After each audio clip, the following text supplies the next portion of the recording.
Everyone, आज मैं explain करने वाली हूँ द विक्ड गेम का एपिसोड 7। और आज का जो एपिसोड है वो बहुत ही ज़्यादा हर्टिंग और सैड होने वाला है। अगर आपको मेरा एक्सप्लेनेशन अच्छा लगे तो प्लीज़ सब्सक्राइब जरूर कर लेना। अब स्टार्ट करते हैं। एपिसोड के स्टार्टिंग में हम देखते हैं थान यह देखकर काफ़ी ज़्यादा चौंक गया था कि पीम ने उसे धोखा दिया है। पीम थान को देखकर चौंक जाता है और यह भी जानकर काफ़ी ज़्यादा डर जाता है कि उसी की सच्चाई के बारे में थान को पता चल गया है।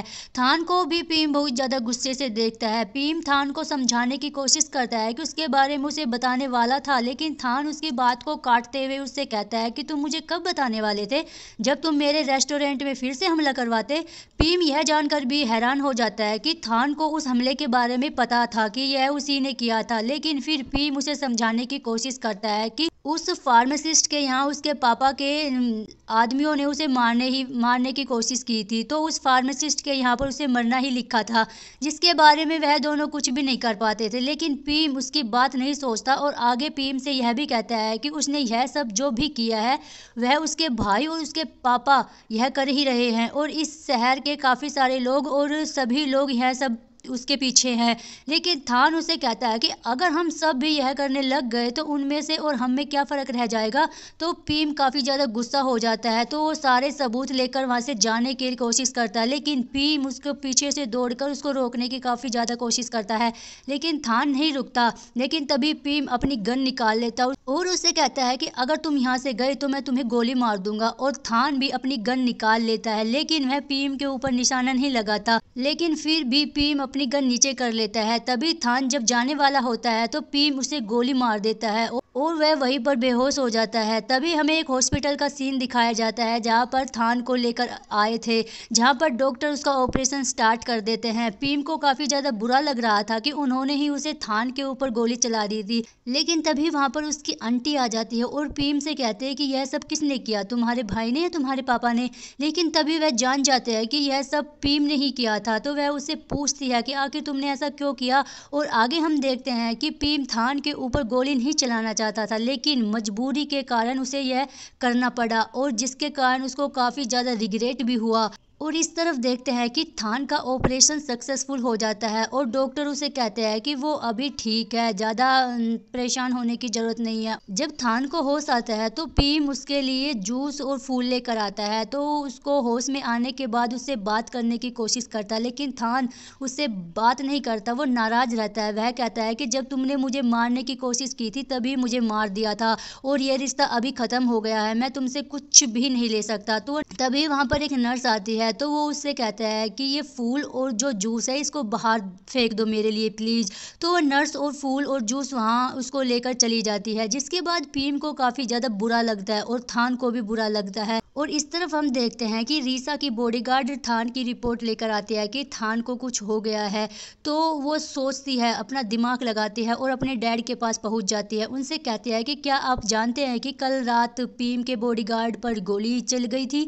उसके पिताजी उसे कहते हैं कि यह सब किसने किया, और पीम की बहन फिर उस पर शक जताती है, कहती है कि मुझे इस बात का यकीन है कि ज़रूर पीम का ही काम है, क्योंकि थान कोई ऑर्डिनरी बॉडीगार्ड नहीं है, वो एक पुलिस ऑफिसर है, बल्कि वो पीम के काफ़ी ज़्यादा करीब है। लेकिन उसके डैड उससे कहते हैं कि अगर यह पीम ने किया है तो उसने ही उसे हॉस्पिटल में एडमिट क्यों करवाया। उसकी बहन उसके डैड से कहती है कि उन दोनों का रिश्ता काफ़ी ज़्यादा नज़दीक है, लेकिन आप इस बात पर गौर करिएगा कि हर हरकत की वजह से पीम भी अब हॉस्पिटल को संभालने लायक नहीं रहा है। और इस तरफ हम देखते हैं कि पीम के डैड थान से मिलने के लिए उसको हॉस्पिटल आ जाते हैं, लेकिन उनसे पूछने के बाद भी थान उनसे यह क्लियरली नहीं कह बताता कि पीम ने उसको गोली मार दी थी।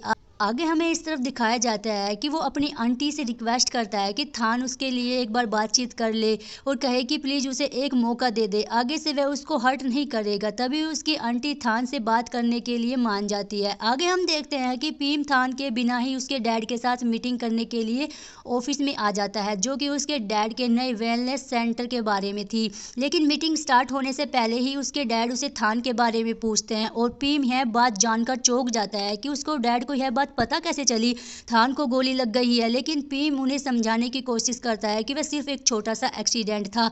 लेकिन उसके डैड उसे करीब आकर कहते हैं कि कई बार प्यार हमें कमजोर कर देता है, लेकिन तुमने काफी ज्यादा मेहनत की है यहाँ तक पहुँचने के लिए, उसे बर्बाद मत होने देना। मेरे हॉस्पिटल का जो भी वारिस होगा उसके लिए किसी भी कमजोरी की कोई भी जगह नहीं होनी चाहिए।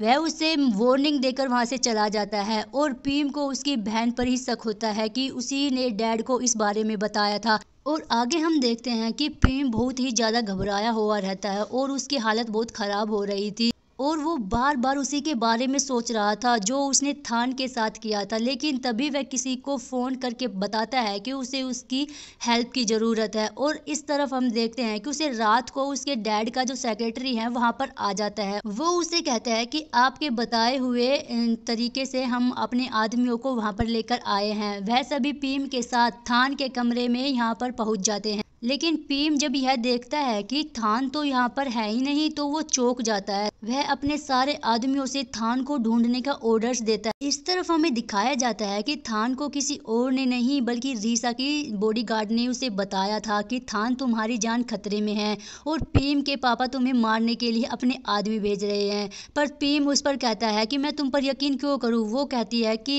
वो तुम्हारी मर्जी है आगे। इस तरफ हम देखते हैं कि जब थान हॉस्पिटल से बाहर भागने की कोशिश कर रहा था तभी पीम उसके डैड के सेक्रेटरी मिलकर उसे पकड़ लेते हैं और उन दोनों की काफी ज्यादा फाइट होती है। जब वह भागने की कोशिश करता है तो पीम उस पर वार कर देता है तो वो वहीं पर गिर जाता है और वो दोनों उसे एक जंगल में ले आते हैं जहां पर वह दोनों उसे खत्म करने वाले थे। लेकिन तभी थान को होश आ जाता है कि वह पीम से कहता है कि आखिर मेरी बात सच निकली कि तुमने मेरी जगह पर हॉस्पिटल को ही जज कर लिया। लेकिन पीम थान को खत्म करने के टाइम पर काफी ज्यादा इमोशनल हो जाता है और थान भी उसके साथ बचपन में बिताए हुए सभी लम्हों को याद कर रहा था और सोचता रहता है और पीम उसको गोली मार देता है। और तभी उसके डैड का बॉडीगार्ड आकर उसको चेक करता है। थान की जान जा चुकी है। वह दोनों ही वहां से निकलते हैं। उसका डैड का बॉडीगार्ड उन्हें कॉल करके बताता है कि उन्होंने अपना काम कर दिया है और इस तरफ हम देखते हैं कि पीम के डैड उसे हॉस्पिटल का एग्जीक्यूटिव अनाउंस कर देते हैं जिसकी वजह से वो काफी ज्यादा खुश हो जाता है और आखिरकार उसका सपना पूरा हो चुका था।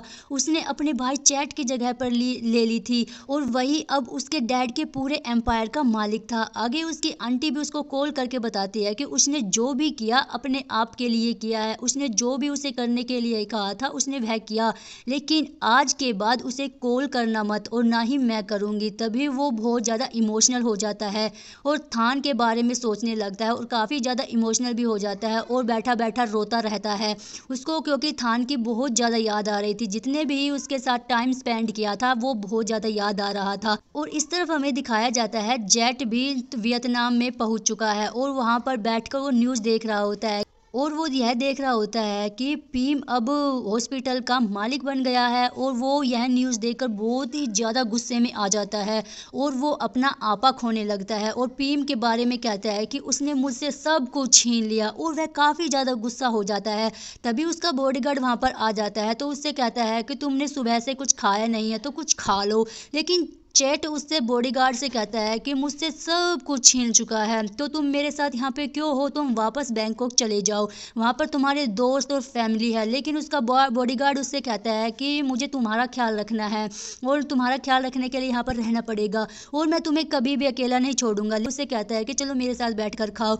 वह खुद भी खाता है और उसको भी खिलाता है और यह सीन बहुत ही ज़्यादा क्यूट रहता है और यह बात भी उसके बॉडीगार्ड को बहुत अच्छी लगती है। और इस तरफ हमें दिखाया जाता है कि रीजा यह बात सुनकर काफी ज्यादा चौंक जाती है और काफ़ी ज़्यादा हैरान हो जाती है। उसको यह बात बुरी लगती है कि कोई भी हॉस्पिटल में चल रहे काम के बारे में उसे कुछ भी नहीं बता रहा है। वो मीटिंग में क्या हुआ क्या नहीं वो सब उसे परेशान कर रहे थे कि ये किस तरह की मीटिंग है। वो फिर से उसके बारे में शिकायत करते, लेकिन पीम उसके ऊपर गुस्सा हो जाता है और वह उससे कहता है कि तुम चैट से भी बुरी हो, तुमने मेरे और थान के बारे में डैड को बताया जिसकी वजह से थान की जान चली गई है और अब तुम मेरी जगह लेना चाहती हो। तुम्हें क्या लगा था मैंने तुम्हें नहीं पहचाना। और वो दोनों बहुत ही ज्यादा लड़ाई करने लगते हैं। उनकी आर्गुमेंट बढ़ ही जाती है, लेकिन उसके बॉडीगार्ड कहते हैं कि अब हम कुछ नहीं कर सकते, वह काफी ज्यादा ताकतवर बन चुका है और मिस्टर चेट भी यहाँ पर नहीं है। इस तरफ हमें दिखाया जाता है कि चेट की मोम की मौत हो जाती है। उसके डैड और पीम उसे मिलते हैं और तभी कोई चैट के बॉडीगार्ड को कॉल कर कर बताता है कि उसकी मोम अब नहीं रही। तो वह यह न्यूज़ जाकर चैट को बता देता है कि उसकी माँ की मौत हो चुकी है। यह सुनने के बाद चैट अपना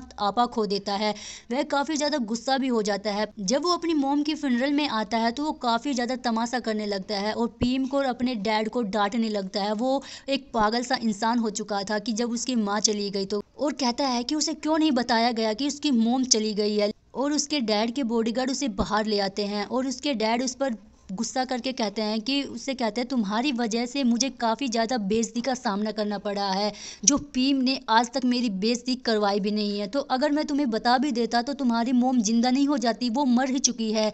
पीम भी उसे समझाने की कोशिश करता है लेकिन उसका भाई चेट उसको ऊपर भी गुस्सा करने लगता है। वह काफ़ी ज़्यादा फ्रस्ट्रेटेड हो चुका था उसकी मोम की मौत की न्यूज़ सुनने के बाद। आगे चेट का उसके डैड का काफ़ी ज़्यादा आर्गूमेंट बढ़ जाता है और बहुत ही ज़्यादा बातें सुनाने लगते हैं और उसके डैड उसको एक थप्पड़ मारते हैं खिंचा के, और उसके डैड उसी कारण से उसे वहां से बाहर चले जाने को कहता है। और इस तरफ दिखाया जाता है कि पीम भी अपनी मोम से मिलने के लिए आया हुआ होता है और उसे बताता है कि आंटी अब नहीं रही और मैं भी कंपनी का मालिक बन गया हूँ और जो मैं चाहता था वह सब कुछ मुझे मिल गया है, लेकिन मैं बिल्कुल भी खुश नहीं हूँ क्योंकि मेरे साथ अब कोई भी नहीं है।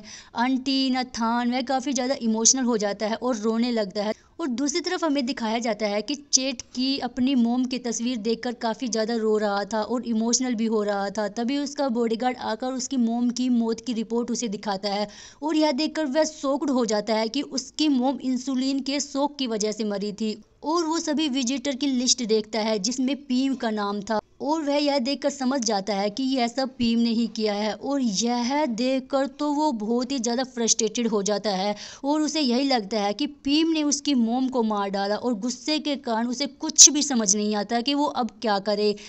और इसी के साथ यह एपिसोड कंप्लीट हो जाता है। अगर आपको मेरा एक्सप्लेनेशन अच्छा लगा तो प्लीज़ वीडियो को लाइक शेयर एंड सब्सक्राइब कर देना। Thanks for watching, bye bye.